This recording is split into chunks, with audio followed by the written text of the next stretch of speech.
Good afternoon and welcome to today's colloquium. We're so glad that you are here. My name is Dr. Halling and I am running the colloquium this semester. Just by way of explanation, we are going to have several students involved in today's talk. So the introduction will be given by Casey O'Halloran. The response after the talk will be given by Delaney Shaw. The Q&A will be run by Ruby Messick, and if you are watching on Zoom, Ruby is also going to monitor the chat. So if you have any questions, go ahead and put them in the chat on Zoom, and Ruby will ask them for you.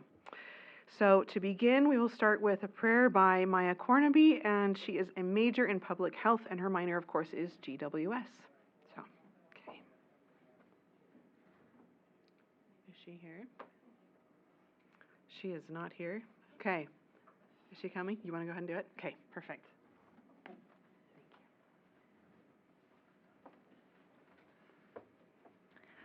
Our dear Heavenly Father, we're so grateful for the opportunity that we have to meet together today in this space. And please bless us with thy Spirit and with the understanding that we need to interpret this presentation and to be able to be led and motivated in the ways that thou would have us be led. Please bless that we can strive each day to be more like thee. And we say these things in the name of Jesus Christ. Amen.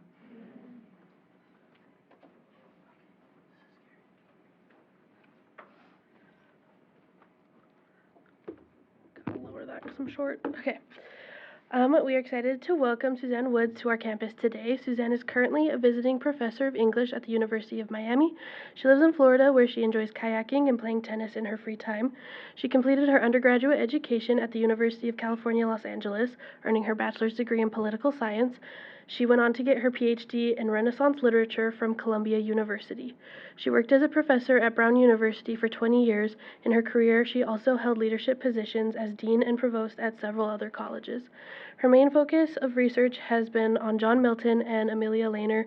She was originally researching John Milton at the Huntington Library on Brown campus. She was then inspired by a coworker to look into Aemilia Lanyer. There were only 9 known copies of her poems at the time, and one happened to be at that same library. She read it and became fascinated with Aemilia, a poet who wrote about Christ's passions from the perspectives of women. She founded the Women's Writers Project, which recovers texts from early modern women writers and makes them available in English online.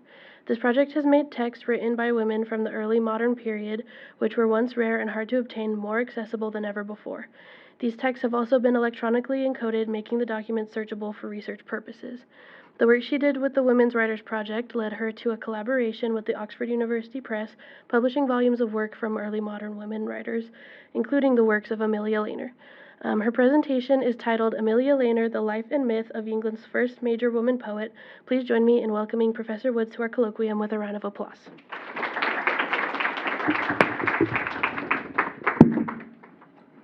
Thank you very much. Would you mind doing that introduction for me at every talk I give? It's perfect. I'm really delighted to be here. I love the idea of global women's studies. It is so inclusive of history, culture, social life. It's just a wonderful title that lets people from all different disciplines get together and learn from each other. It's just great. I'm happy to be here. I am here today to share some of what I know about a very important figure in English literary history who is also, at the same time, having a big impact on current creative imaginations. Aemilia Bassano Lanyer, born in London in 1569 and died there in 1645, the same year that the much more famous poet John Milton published his first collection of poems. Also published her first collection of poems in 1611, a couple of decades earlier. That was the same year as the publication of the King James Bible. What Aemilia Lanyer produced, the first really serious publication of poems in English by a woman, is a book called Salve Deus Rex Judaeorum, roughly translated, Hail God, King of the Jews. And it's centered by a narrative poem on Christ's Passion, told entirely from women's points of view. It's worth reading her poetry and learning about her very interesting life and times. But in addition to serious work on her biography and art, myths have arisen. And what has happened recently is a number of very talented writers, and some not so talented, have taken those myths and run with them. And so what I'm going to do today is I'm going to tell you the truth about Aemilia Lanyer. I'm going to tell you a little bit about her biography, who she was, and what we know of her life. And then I'll turn to the myths. And I'll end up with basically several short, I suppose, critics' view of the creative work that has come about as a result of the myths. Okay, I've mentioned the basic facts from the public record. Aemilia Bassano was born in 1569 in the London parish of St. Botolph's Bishopsgate, the daughter of court musician. Let me do this so you can see what her book looked like. The daughter of court musician Baptiste Bassano and his wife, Margaret Johnson. She had an older sister, Angela, who was married by the time Lanyer was 7, and who died young, leaving a husband and son. Aemilia herself had a long life. When she died as Aemilia Lanyer in the parish of St. James Clerkenwell in 1645, she was survived by her late son's family. Her ambitious collection of poems was entered into the Stationer's Register, the official account of works to be printed in England, in 1610 and appeared in print in early 1611. Unusually for a minor gentlewoman of this period, we actually know a lot more, much of it just as firmly documented, some of it requiring a bit of contextual interpretation. Since this is global women's studies, you might be interested in the poet's international heritage. Emilia's father, Baptiste Bassano, was the youngest of 6 musical Venetian brothers who came over to England during the reign of Henry VIII in the 1540s. Their father, Geronimo Bassano, appears in documents describing Venice's Scuola di San Marco, and they suggest that he played the sackbut, think trombone, and made instruments for the Doge. 5 of Geronimo's sons, including Emilia's father, Baptiste, eventually stayed in London as part of the Royal Recorder Consort, and their male heirs were royal musicians and instrument makers for over 100 years. Emilia's mother was named Margaret Johnson, very English. We know nothing for certain about her background, but we do know that in life she was close to the Vaughan family, neighbors of the Bassanos in what was then the near-to-city suburb of Spitalfields, a really very nice part of London. Beautiful map of it. This is where the one time I get to use this thing. This is the wall of the City of London. This is the church that she was baptized in, St. Botolph's Bishopsgate. This area, known as the Spittal, was one of the areas that Henry VIII took away from the friars and the monks, you know that story, and gave to various people, including obviously his court musicians. So it was a really nice place actually to grow up. Okay, that's the end of the use of this. Being close to the Vaughan family in this neighborhood is really pretty important. Stephen Vaughan, a lawyer, is one of the overseers of Margaret Johnson Bassano's will, for which Aemilia Bassano, then 18, was executrix. Margaret bequeathed Stephen's wife, the reason we know they were close, Margaret bequeathed Stephen's wife a ring worth 20 shillings, which was her only bequest outside the immediate family. Now, importantly, the Vaughan family was very well known in Reformed Protestant circles, and especially important for Aemilia, Stephen Vaughan's sister, Anne Vaughan Locke, was a writer. She translated Calvin and published it, and she also wrote and published anonymously, but it's pretty clear that she wrote it, a series of sonnets. This is mid-16th century, early. Series of sonnets, penitential poems based on Psalm 51. So read Psalm 51 and imagine somebody writing a whole sonnet sequence based on all that suffering. Anne Vaughan Locke was also among a group of Reformed Protestants who left England for the continent during the reign of Queen Mary I, between 1553 and 1558. Among the most distinguished of those Marian exiles was another Margaret, the Dowager Duchess of Suffolk, who fled with her baby daughter named Susanne Bertie. This turns out to have been an important connection for Aemilia. When Lanyer came to publish her poem on Christ's Passion, among 11 dedicatory prefaces is one to that daughter by the then Dowager, who was by then the Dowager Countess of Kent. This dedicatory poem to Susan Bertie celebrates Emilia's childhood education in the young Countess of Kent's household. And Lanyer also emphasizes and celebrates baby Susan as one of the Marian exiles herself.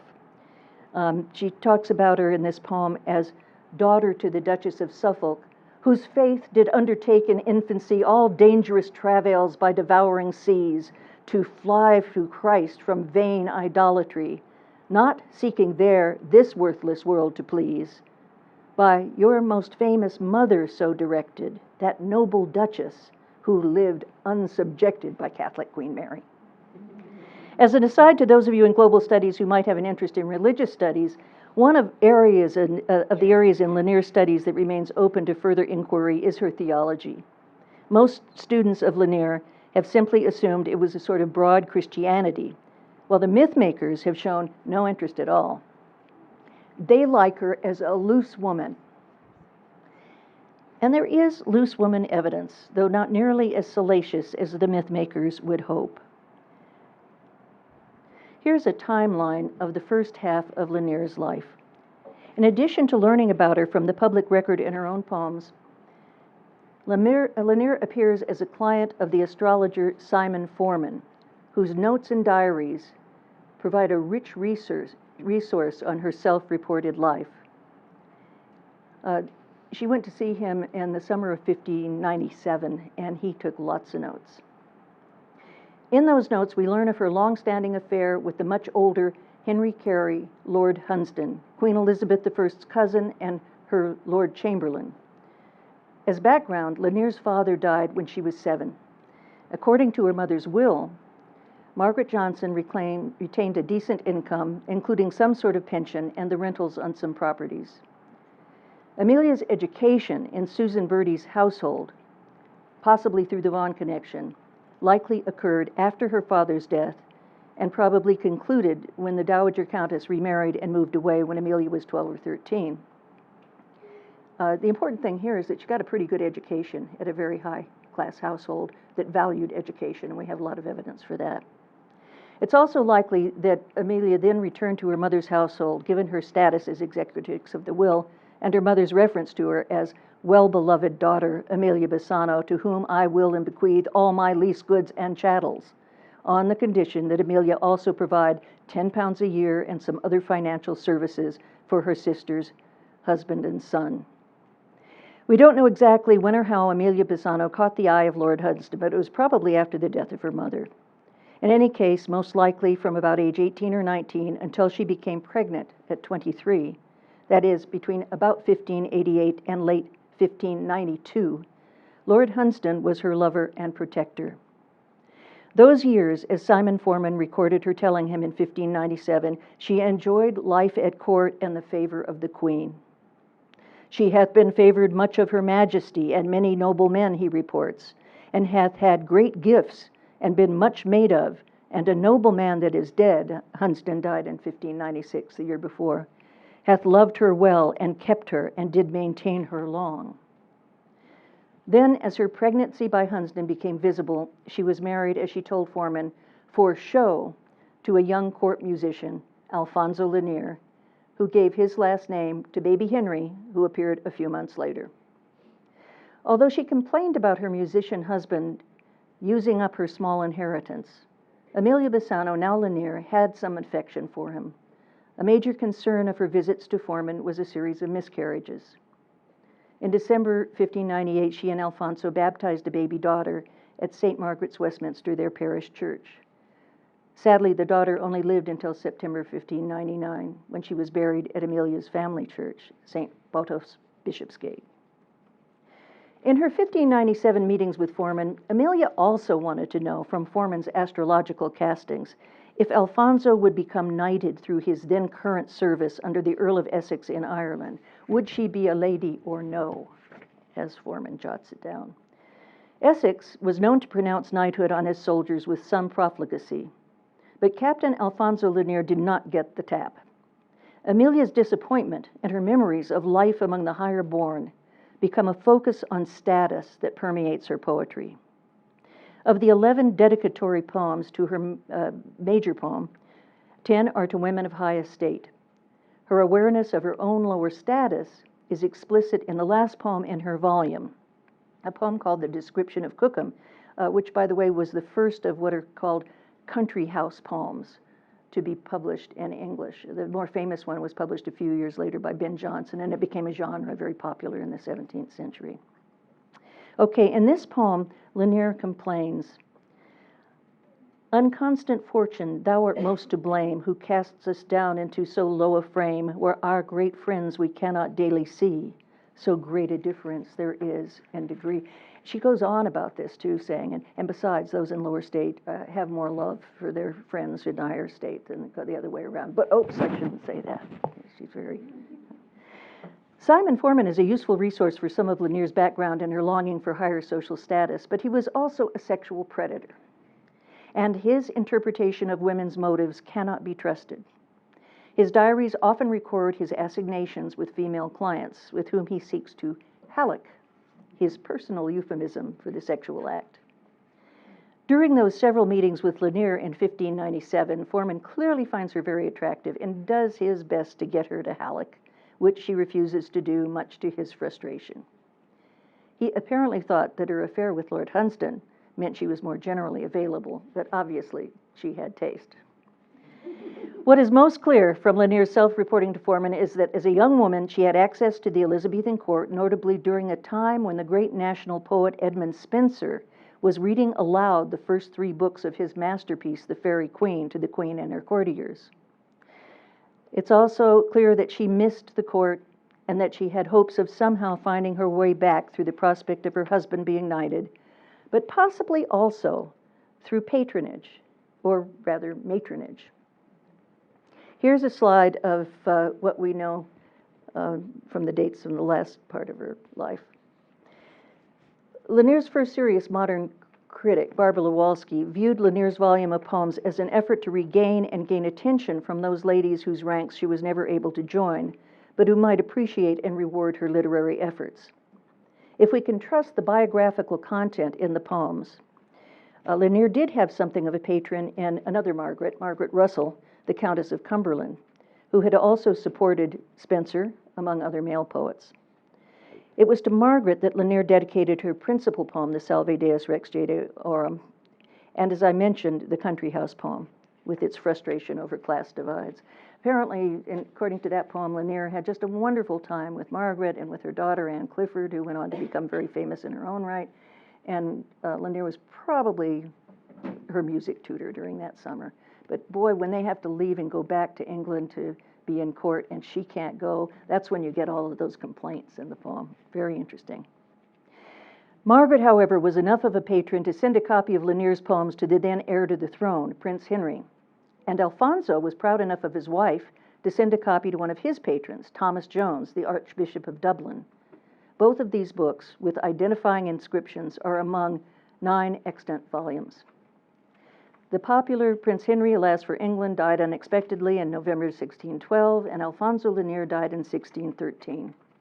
From 1617 to 1619, public records show that Lanyer leased some property in St. Giles Bishopsgate to run a school for the children of diverse persons of worth and understanding. We know little more about it, except that she lost the property in a legal skirmish with the landlord who had found a better tenant. We know that her son Henry joined the family business and became a court musician, that he married Joyce Mansfield and had 2 children, Mary and Henry, and that he died in 1633 and was buried in St. James, Clerkenwell.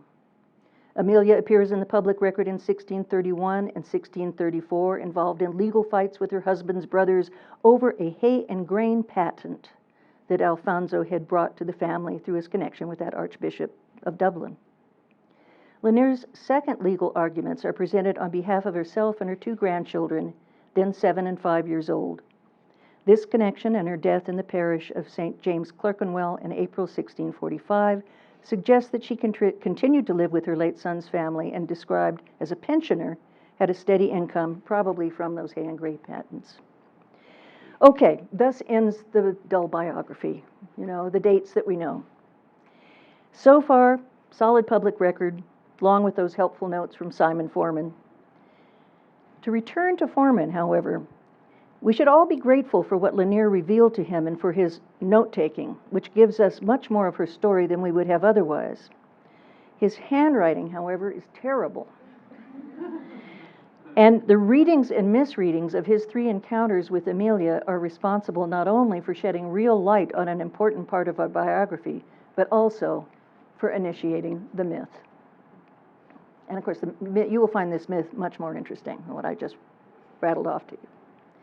When the historian A.L. Rouse in the latter 20th century saw Lanyer's visits in Forman's diaries, knew that Shakespeare's landlady had also gone to Forman, as had hundreds of others, saw that Lanyer was also a poet, and had an affair with the Lord Chamberlain, who would eventually sponsor Shakespeare's theatrical company, he was certain, as he claimed, that he had found the dark lady described in Shakespeare's sonnets.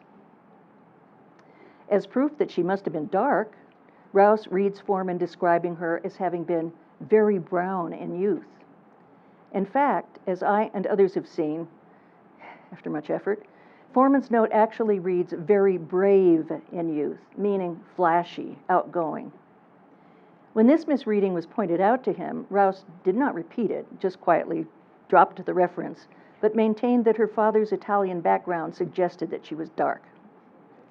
In fact, the only comment Forman makes about Lanier's appearance is that she had a wart or mole in the pit of her throat or near it, which suggests his intense observation, but not anything otherwise unusual, including her complexion. By the way, this is the page where that happens, and you can see that he's taken her astrological readings here in this page. That's what all that stuff is about up there. And then down at the very bottom, you see that there's a little bit of a note that looks like it was put in afterwards. Just the very, very bottom, it's kind of cut off down there. That's the note that's about her, the mole at the pit of her throat or near it. That's the only thing. And obviously, after she had left, he noted that down. He was bad. Okay.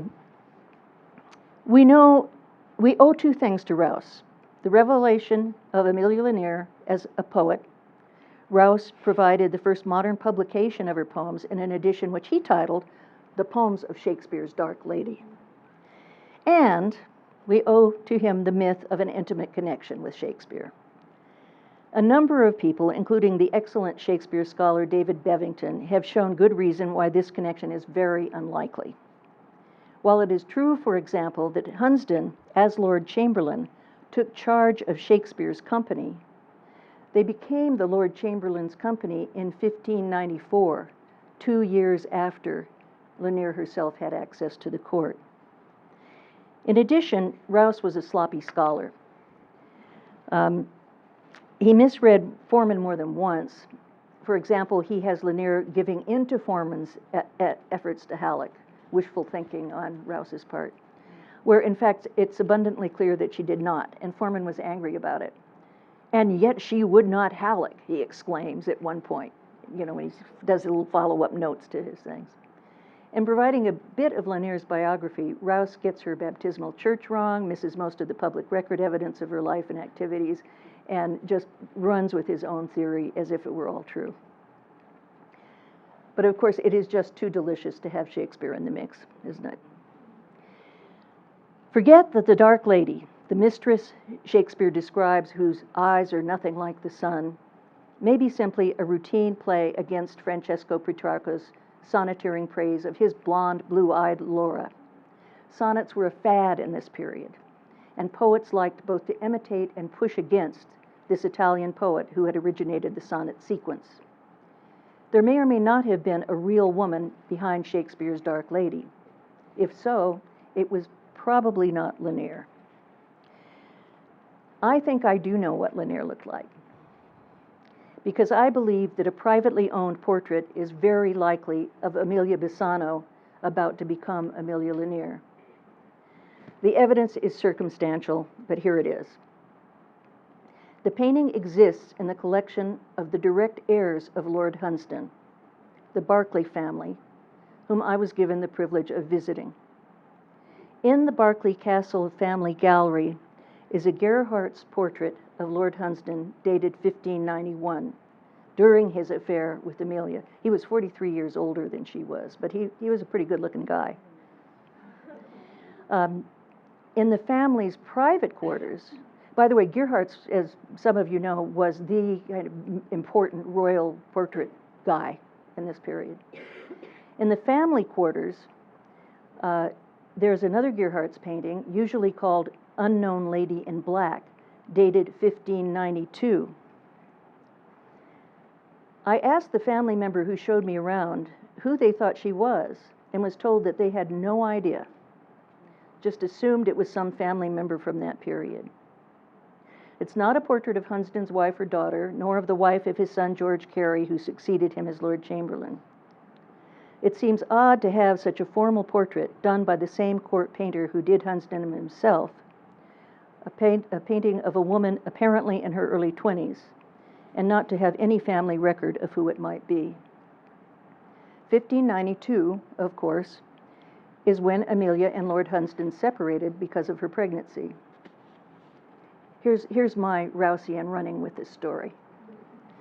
I believe that Hunsdon, who had been close to Aemilia for several years, had the portrait painted because they would be separated once she was properly married off to a member of her own social class. While some of the mythmakers assume that Lanyer may have continued her affair with Hunsdon after her marriage, it seems unlikely, and in fact she complains to Forman of losing her life at court after her marriage. In this portrait, the sitter is wearing black, appropriate for a Protestant lady of the time approaching marriage, yet she is wearing jewels, probably among those that Hunsdon gave her, as she reported to Forman. Now, I'm not going to make these assertions in print, because the external evidence is much too slim. And I don't think the fact that the hair stood up in the back of my neck when I first saw this picture would be counted as evidence. But it sure did. The Berkeley family kindly allowed me to take these color pictures.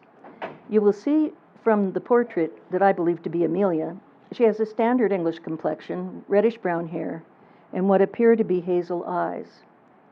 She is attractive but looks a little sad and distant.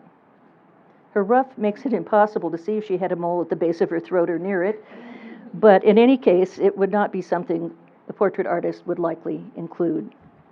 Thus the life, and my circumstantially supported leap of faith about her appearance. So now the myth. Anything that makes a claim to be connected to Shakespeare takes on a life of its own.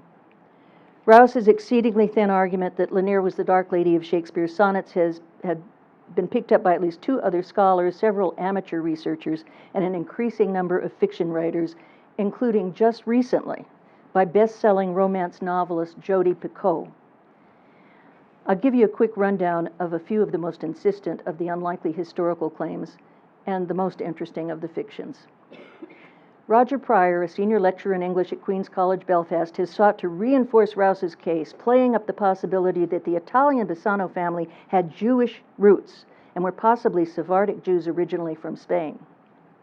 The evidence for Jewish heritage is pretty slight, but it's interesting. Although a recent article co-authored by scholars from this country and Israel argues that the claim is not credible. In any case, and despite Pryor's questionable readings within the Shakespeare oeuvre itself, the claim does nothing to establish a connection between Lanyer and Shakespeare. In 2016, stage director John Hudson made a highly imaginative use of Rouse and Pryor in Shakespeare's Dark Lady, Aemilia Bassano Lanyer, the lady behind the plays. Hudson was the first but not the last to claim that not only was she Shakespeare's Dark Lady, she was in fact Shakespeare. It gets better. More recently, and only slightly more modestly, Mark Bradbeer, whose research area is primarily biomedical sciences, has immersed himself in the minor playwrights of the early Jacobean period to produce a book titled Aemilia Lanyer as Shakespeare's co-author. He relied heavily on the idea of Lanyer as not only dark in the usual English sense in this period of having dark hair and eyes, but, following Pryor, of Sephardic Jewish background with a Moorish complexion. He uses this fact to maintain, for example, that Lanyer's sympathy for Cleopatra in the Salve Deus poem. She has a little bit about Cleopatra that's very sympathetic. Shows that she probably wrote Antony and Cleopatra. Or rather, what he claims is that one of her authorial pseudonyms of this period wrote it.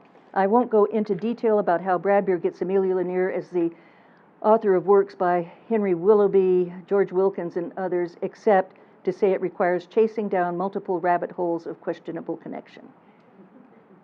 Like Hudson before him, Bradbeer is not a professional scholar of either history or literature, and any close reader of Lanier's poetry, much as I hate to say this, up against Shakespeare's work, well, as with just about any other English poet up against Shakespeare's work, will find that Shakespeare is just better. Now, to turn to the acknowledged fictions. There are more, but I'll briefly describe 5 works I think were worth noting. First, the play and 4 novels. First, the play. Morgan Lloyd Malcolm's Aemilia had a 3-week run at the Globe Theatre in London in August 2018 and a 3-month run in a West End theatre from March to June in 2019, so it was a minor hit. Lloyd Malcolm, herself a black woman, accepts the Moorish darkness of Aemilia and uses 3 black actors to play her at various stages of life. The play assumes a relationship with Shakespeare, who becomes a kind of foil. It takes many deliberate liberties with what Malcolm acknowledges as the known facts of Emilia's life and makes a strong feminist case for woman as writer. It got good reviews. It's worth reading as a work of dramatic art. While it does not give much of a picture of the real Aemilia Lanyer, in fairness, Malcolm has the explicit double purpose of making people aware of Aemilia Lanyer as an important writer and of recreating Lanyer from the playwright's own imagination. Now the novels. Among the earliest, and an odd outlier for the story most try to tell, is Paint by Grace Tiffany. Her Aemilia is as fair as her Margaret Johnson mother, but finds men interested in dark ladies. So she paints her complexion dark, pretends that she hardly speaks a word of English, and moves around the English court as a faux exotic. In her telling, Lord Hunsdon is a rapacious creep, Alfonso an effete who prefers men, baby Henry a lost child taken away and pronounced dead. He's actually raised by Lady Hunsdon, who in this version is childless. The real Lady Hunsdon had 10 kids. But Henry is returned to her at the end, a little soap opera finish. Shakespeare is a pal, of course, and Tiffany tried unsuccessfully to write witty banter between Aemilia and Will. If I had time, I'd include some of it. It's so bad. Anyway, The Dark Lady's Mask by Mary Sherratt, which appeared in 2016, is a much better book.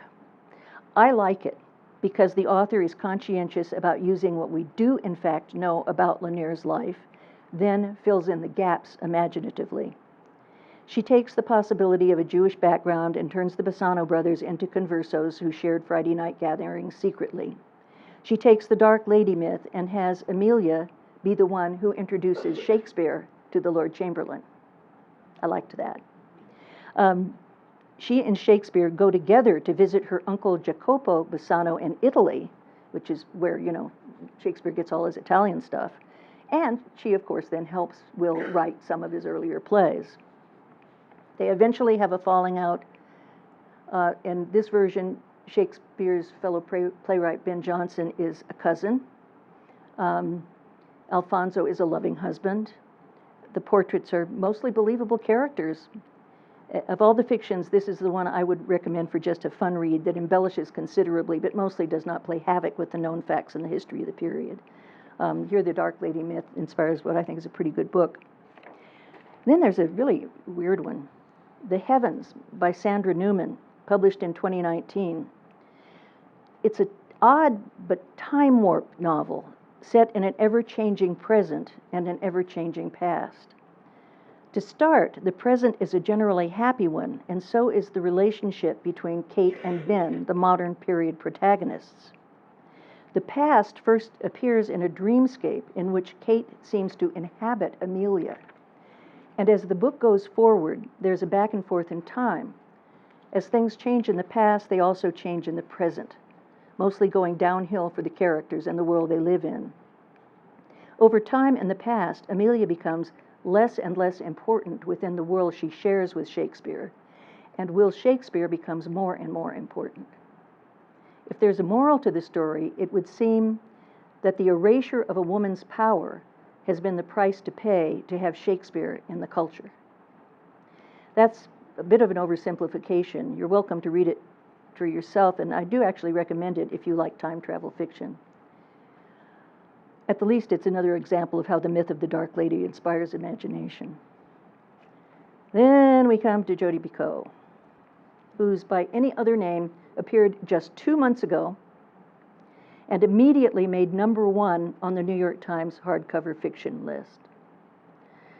Oh, weep for poor Aemilia, because Picoult has apparently taken not only the Rouse version, but the Hudson Bradbeer versions of Lanyer to heart. It's the tragic story of a young girl of 13, whored out by her uncle after she is discarded by the Bertie family and after her mother mysteriously wanders off.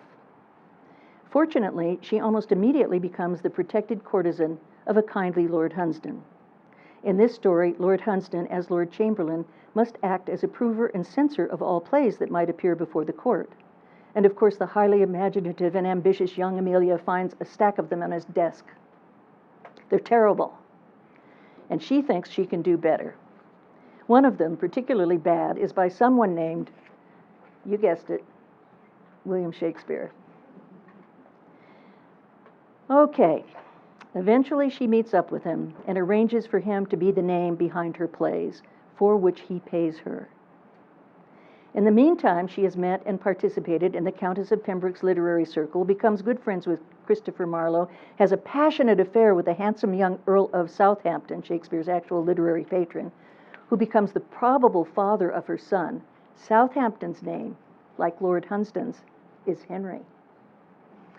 There is passion, there is drama, there is melodrama. As you might expect from a best-selling author, it is a tale well plotted and at times moving.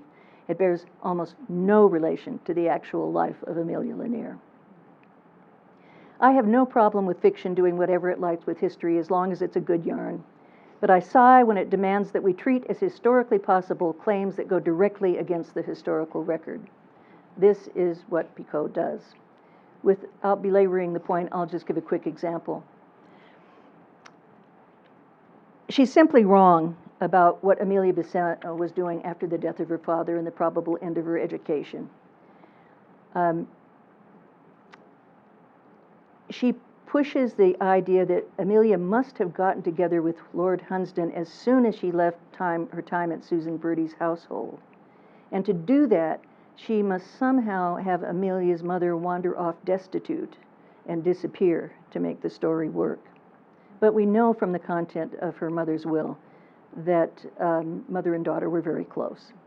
When Margaret Johnson died, when Aemilia was 18, she'd obviously not disappeared from her daughter's life and was certainly not destitute, owning property in a nice suburb and arranging for Aemilia to settle her own and her son-in-law's debts. So, read this popular author if you will, and take it for the pure fiction that it is. If you would like accurate stories about Lanyer, of course I recommend my own book. But I also recommend, as a very good book, Rami Targoff's new book, came out this year, Shakespeare's Sisters. It's a readable account of the lives of 4 somewhat interrelated women writers of this period. Mary Sidney, Countess of Pembroke, very important, Sir Philip Sidney's sister. Elizabeth Carey, Viscountess Falkland, writer of a very interesting historical closet drama in the early 17th century called Mariam. Anne Clifford, Countess of Dorset. Remember, she was the young woman that Lanyer celebrated being with along with her mother at Cookham. And, of course, reliably, Aemilia Lanyer. What are some things we can conclude about all this? From a women's studies perspective, it's hard not to notice that the historians who created the myth and claim it to be real are all men. Those who have turned the myth into creative fiction are, so far, all women. I suppose it's also notable that the most effective debunker of the myth, David Bevington, is a man, while the person who actually brought Lanyer's poetry to general attention as important in its own right. Barbara Lewalski is a woman. Theorize as you will. My own conclusion is simpler. I appreciate the mythmakers for popularizing at least some version of Lanyer if it brings people to read her actual poetry. But if it distracts us into just focusing our attention back on Shakespeare, who hardly needs our attention, then I find it frustrating. And I find the Lanyer wrote Shakespeare shtick especially frustrating because it has the direct effect of turning readers away from Lanier's very real accomplishment, the first published collection of poems by an English woman who often writes powerful verse and whose proto-feminist point of view is itself fascinating. To illustrate that point, I would like to conclude by reading from what has become one of the most often cited parts of her long poem on Christ's Passion, the section that a side note in this printed book calls Eve's Apology. Now, you probably know an apology back then was an explanatory argument, not an admission of fault or mistake. I mentioned that Lanier's passion story is told entirely from women's points of view. This section is in the voice of Pilate's wife, who you may remember in Matthew 27:19 sends word to her husband, "Have nothing to do with that innocent man, for today I have suffered a great deal because of a dream about him." In Lanier's version, Pilate's wife has quite a lot more to say, and here is some of it. "Condemn not him that must thy Savior be, but view his holy life, his good desert. Let not us women glory in men's fall, who had power given to overrule us all. Till now your indiscretion sets us free, and makes our former fault much less appear. Our mother Eve, who tasted of the tree, giving Adam what she held most dear, was simply good, and had no power to see. The after-coming harm did not appear. The subtle serpent that our sex betrayed before our fall so sure a plot had laid. But surely Adam cannot be excused. Her fault, though great, yet he was most to blame. What weakness offered, strength might have refused. Being Lord of all, much greater was his shame. Although the serpent's craft had her abused, God's holy word ought all his actions frame. For he was Lord and King of all the earth before poor Eve had either life or breath. And then to lay the fault on patience back, that we poor women must endure it all. We know right well he did discretion lack, being not persuaded thereunto at all. If Eve did err, it was for knowledge's sake. The fruit being fair persuaded him to fall. No subtle serpent's falsehood did betray him. If he would eat it, who had power to stay him? Not Eve, whose fault was only too much love, which made her give this present to her dear, that what she tasted he likewise might prove, whereby his knowledge might become more clear. He never sought her weakness to reprove with those sharp words which he of God did hear. Yet men will boast of knowledge which he took from Eve's fair hand as from a learned book.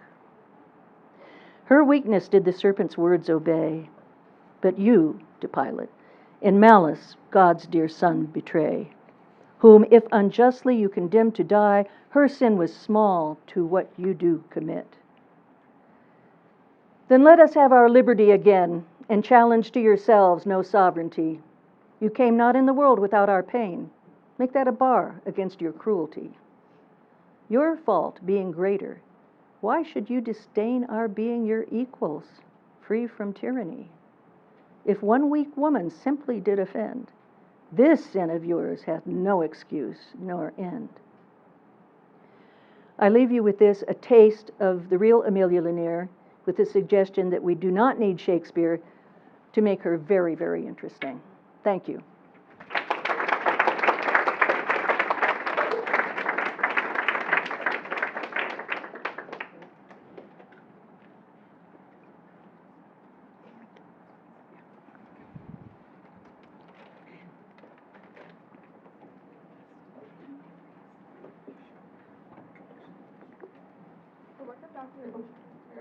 The work of Dr. Susanne Woods beautifully illustrates the important contributions of early modern feminist poetry. Her work allows us to evaluate the contributions of women that have for centuries been neglected or undervalued.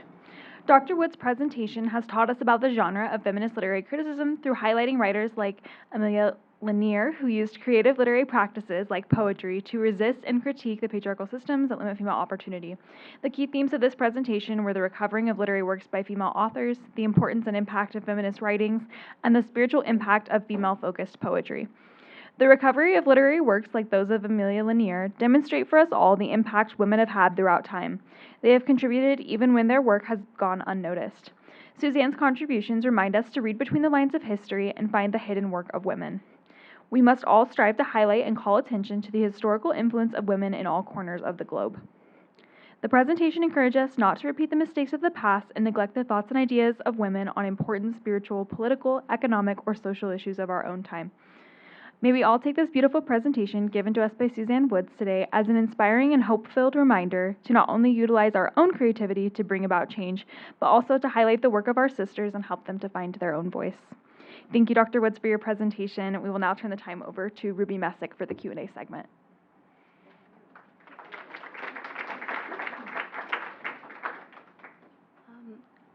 Hi, so there's not a ton of time, so I don't know if we can do very many questions, but I just wanted to ask you, so I remember when I was in a British literary history class and I was reading, I was reading Paradise Lost, and then I also got to read this poem. So I was wondering if, since you're another author that you study was Milton, if it was just a good contrast against his work when you read Aemilia Lanyer. Oh, yes.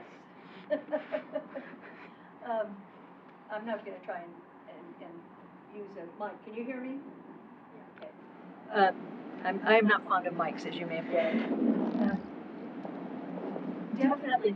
Definitely that. And I gave a talk yesterday to the Mars group, in which I do contrast their portraits of Eve. And it's very interesting. I love Milton. He's just wonderful. And you should all take Jason Kerr's Milton class, because you will learn so much, and it's really something for studies. He tries to create a whole universe, and it was a universe that was both old and new, and it affects modern times as well. So, yes, on Milton. But they make a wonderful contrast. Thank you. Do we have any other questions? I was just wondering. Would you mind coming up to the mic? Yeah. I know this feels like a lot. Either one's fine. Sure, there you And go. when you come up to the mic, say your name and major. Okay. I'm Raquel Smart. My major is sociology, and then my minor is obviously global women's studies. I was just wondering, thinking about her family background and her education, and how women at the time were expected to be in the private sphere. How does this differ from other women in her time? Oh boy. Yeah. It's a shocker, because of circumstances, she had a closeness to the court. And that was a whole different world. But she was not a lady. She was what they called the minor gentry, because her father was a court musician. And because of her relationship with Hunsdon, she was actually at court as if she were a lady. She had that experience, and then she didn't have it. It was gone. She was back to being just, another person living in the suburbs. And the whole volume of poems is a huge pushback against that. It's a huge pushback. And both because of her gender and because of her class. They come together. There are lots of places in her poems where she brings them together. Great question.